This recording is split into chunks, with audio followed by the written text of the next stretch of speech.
এই হচ্ছে আমাদের মাইকের বক্স। এখানে ডিজিটেকের ব্র্যান্ডিং করা আছে। আর এইদিকে দেখলে তোমরা দেখতে পাবে মডেল নাম্বারটা যেটা আছে ডিজিটেক DWM116। তো চলো এটাকে এবারে আনবক্সিং করা যাক, যদিও আমি একবার করে নিয়েছি আনবক্সিং। খুলেই তোমরা দেখতে পাবে সামনে ডিজিটেকের একটা এরকম দেওয়া আছে। আর এই হচ্ছে মাইক, এই হচ্ছে মাইক। আর এখানে দেওয়া আছে একটা অ্যাক্সেসরিজ বক্স, এর মধ্যে যাবতীয় জিনিসপত্র আছে রাখা।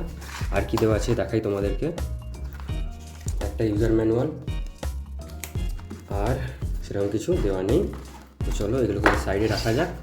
চলো এবারে দেখা যাক অ্যাক্সেসরিজে কি দিয়েছে।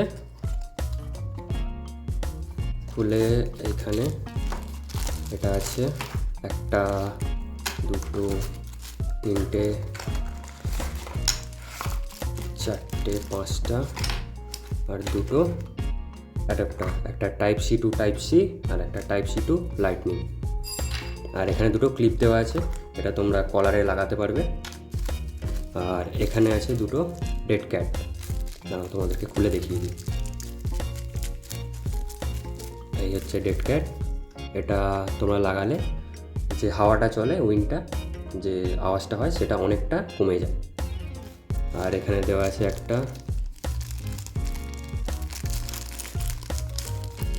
এটা হচ্ছে তোমরা ইউজ করবে যখন তোমরা এটা DSLR-এ ব্যবহার করবে।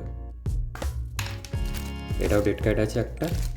আর এখানে একটা চার্জিং কেবিল। তো চলো এবারে মেন প্রোডাক্টটাকে দেখা যাক। এই হচ্ছে আমাদের মাইক। অন করলেই তোমরা দেখতে পাবে এখানে একটা মাইক আছে, আর এইদিকে একটা আছে, আর এটা হচ্ছে রিসিভারটা। তো চলো তোমাদেরকে সাউন্ড কোয়ালিটিটা একবার শোনা যায়। এখন যে তোমরা অডিওটা শুনছো ওটা আসছে ডাইরেক্ট ডিজিটেক যে মাইকটা আমি নিয়েছি সেটা থেকে সরাসরি। তো এখন কোনো নয়েজ ক্যান্সেলেশন অন করা নেই, আমার রুমে পাখা চলছে, তো পাখার আওয়াজও হয়তো তোমরা শুনতে পাচ্ছ। চলো এবারে নয়েজ ক্যান্সেলেশনটা অন করে দেখি কেমন কি হয়। তো এখানে যে সুইচটা আছে এটা একবার প্রেস করলেই নয়েজ ক্যান্সেলেশন এখন অন হয়ে গেছে। আর তোমরা চেক করো যে পাখা যে আওয়াজটা যেটা হচ্ছিল সেটা কতটা হচ্ছে। আর এর মধ্যে আরেকটা ফিচার আছে, সেটা হচ্ছে রিভার্ব মোড। তো চলো সেটাও তোমাদেরকে করে দেখাই। এই সুইচটাকেই তোমরা দুবার ক্লিক করলে রিভার্ব মোডে চলে যাবে।